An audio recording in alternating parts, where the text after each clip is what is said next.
কি মা? মিস্টার কাপুর, কি বললেন আপনি? কাপুর গ্রুপের চেয়ারম্যান নে পূজাকে মা বলল? সত্যি কি পূজা এনার মা? ওঠো বাবা, ওঠো।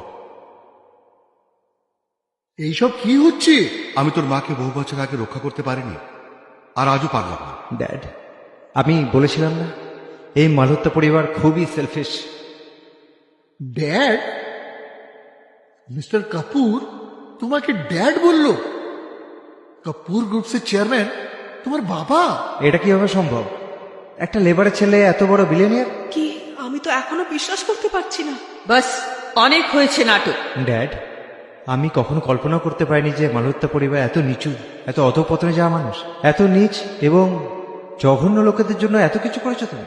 হ্যাঁ বাবা, কারণ আমি তোমার মাকে কথা দিয়েছিলাম, শুধু সেই কথার দাম রেখে চলেছি।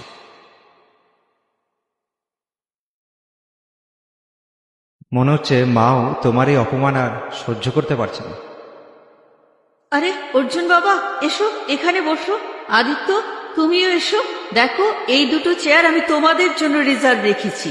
এসো এসো, বসো না। হ্যাঁ হ্যাঁ, আদিত্য জামাইবাবু, বাবা অর্জুন, আমাদের একটা গুরুতর ভুল বোঝাবুঝি হয়েছে। আসো প্লিজ।